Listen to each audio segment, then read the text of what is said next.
Happy Saturday, everybody. Welcome to Your Questions, Your Money, Your Business here on the Fox Business Network. I'm Dagan McDowell, and who's that? Tracy Burns. In this hour, we are taking calls about your business, your entrepreneurial spark. So get on the phone and call us, 877-249-9626. And, of course, you could always email us, yourmoney@foxbusiness.com.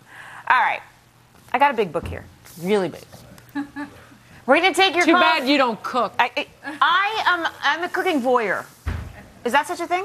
I watch I can't believe it. you're I Italian read it. and you don't cook. It's a sin. It's this place. It's this job. And those three little criminals that I have to take care of at home all the time, man. Who has the time to cook? They eat takeout. God love the microwave. Do you know I nuked my eggs this morning? Dorothy's going to die right now, but I did. I put them in the microwave before I left. That was All right, horrible. we have to first tell you about our fabulous guest. We're Dorothy excited. Hamilton is here with us, and I'm holding her big book, the founder and CEO of the French Culinary Institute, which is where I'm going to go when my TV career is over. She's trained over 6,000 students. Also with her is David Chang. Now, he was a student at the French Culinary Institute and also part of Chef Tom Colicchio's opening staff at Kraft. He is now owner of Mama Fuka's restaurants here in the city, and they're both here with us. And that just doesn't say enough about the two of you. Dorothy, first of all. I called you the most famous chef in America today. Here. Wow. No, Well, Time, David, that's true. Time That's true. certainly In my seems mind. to think so. Time magazine seems to think so. I mean, you're not doing too poorly, sir. Well, right place, right time. Now, you have how many restaurants at this point? 5. More coming? Let's just focus on what we have right now. Dorothy's shaking her head. Dorothy's shaking her head, that's for sure. All right, Dorothy, let's start, first of all, with you. You founder, CEO, French Culinary Institute. But tell us how it started, because I grew up with the Apex Tech commercials. Oh, my. And the minute I read that, that's all I could think of was the older gentleman who talked about the Apex Tech commercials. Well, that was not my father. Okay. My father did start the Apex Technical Schools after World War II. He came out of the military, and air conditioning was new. So he was teaching air conditioning in the military and continued afterwards. And in 1974, when there was a recession as bad as this one, I came back to New York from the Peace Corps, and I couldn't get a job. So I went to work for my father. But I can't get a key in the door, so air conditioning mechanics didn't appeal to me, but food did. And I fell in love with a cooking school in Paris, and I convinced my father and my family to help me seed the money to bring that school here to New York, which became the French Culinary Institute. David, you grew up actually in my home state. I'm from Virginia? Originally. And you went to college. You went to Trinity College. I did. Did you know that you wanted to cook for a living when you were in college? No. I grew up in my father spent 30 years in the restaurant business when he immigrated to America. And, you know, I've said it's a long story, but he spent basically his entire life to make sure that I would never work in a restaurant. And after college, I couldn't get a job that I really wanted to, and ultimately I didn't want to sit behind a desk, and I wanted to do something with my hands. I wanted to do something creative. I wanted to do something that felt honest, at least. And cooking was the one thing that I thought of that I could sort of pursue, and wanted to see how far I could take it, and enrolled at the FCI, and things sort of just took off from there. But you worked in one of Jean-Georges Vongericht's kitchens, and Right. then with Tom Colicchio, and then you decided to just go and explore. Did you not? Did you know at that point that you wanted to eventually open your own restaurant? I did not. While I was at school, the Mercer Kitchen is right around the street, so it was easy for me to finish class and to work a job. So I was really spending a lot of hours trying to immerse myself in the culinary world.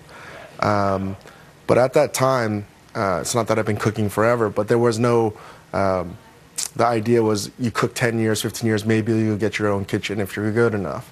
There was no idea of, you know, you could own a restaurant or you could do anything other than follow a particular track.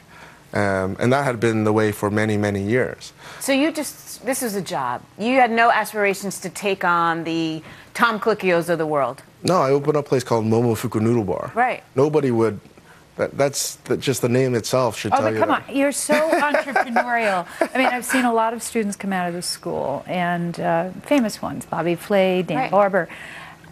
I have to say that David is a true entrepreneur, because I think why he's so famous today in America is because he broke the mold on how to do a restaurant. And we're going to talk about that. We just have to take a breath and a break and welcome our radio listeners. It's 6 minutes past the hour, and a big howdy to people listening on Sirius and XM. I will give you a full shout out later. Thank you. Hour. Thank you. I'm Dagan McDowell along with Tracy Burns. Welcome to Your Questions, Your Money, Your Business here on the Fox Business So Network. get on the phone and call us, 877-249-9626, or you can send us an email, yourmoney@foxbusiness.com. We are talking about entrepreneurialism, and we have the honor of talking to Dorothy Hamilton, who started the French Culinary Institute, and David Chang, who apparently just happened upon this restaurant thing. I mean, starting with Momofuku Noodle Bar in 2004. Yes. So now you're saying he has this entrepreneurial spark in him. I would presume, though, that all chefs have to have it. I mean, it's beyond the cooking. No, not necessarily, because some chefs have moneyed partners, business partners that take care of the business sense of it. They're just there to cook. And yeah, and they come up through the ranks and they do a pretty traditional restaurant. But where I think David is different is he didn't follow a traditional restaurant. He had a concept. He went to the Lower East Side. He put out unbelievable food, but no white tablecloths. Mm-hmm. You know, usually it's more of, not a fast food, but a more simple food place if you're going to have Lower East Side and a storefront. But he made world-class food in a very simple, and I don't know how much money you capitalized the first one with, but he knew his food and he knew his concept, and he went for it. And I don't know anybody else who, and then every big chef was going to his restaurant to find out. Right, and the every magic. big chef has followed that route because you were so prescient. It was in 2004 when housing was still going great guns before the financial crisis. And then everyone else has tried to bring in the same type of audience with sort of a similar concept. But David, answer her question. How much money did it take to start that restaurant? Where did it come Build out was $130,000. Which is nothing in New York. Nothing in New York. But you pay for what you get. If we had more money, we would have. There would be chairs. Yes. I mean, we have, it's all plywood.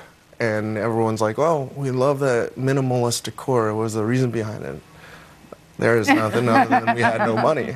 So, Where'd the money come from, David? my dad and a couple of his friends. And I wrote a business plan, and I tried to I wanted to be independent, but nobody in the right mind thought that this was a good idea. Can you talk about Dagan's point, though, that it's changed so much? It used to be big meals, big wine. You know, you had to have the most expensive bottle of wine when you walked into any restaurant, and now it's not like that. It's arguably chic to be cheap, right? And to get a bang for your buck. The most food bang for the dollar. Right. So are you seeing a different request from the people that come in, so to speak? Well, one of the reasons we started the restaurant was, I think, we wanted to apply some of the techniques that you learn at the French Culinary Institute or some of the restaurants that I worked at, and apply them to a level of cuisine that is not sexy. You know, it's not fine dining. And I was lucky enough to travel abroad in Asia, and even in Europe, and you can eat really well, and it doesn't have to be fine dining. And that, for me, was a really a watershed moment for me, where I was like, wow, like, great food doesn't have to be a white tablecloth setting. Great food can be a very low-priced, and low-priced food doesn't have to be bad food. And in America, because we don't have a real food culture, I think that people think that really to eat well is almost to be elitist and should be fine dining, and it's not the case.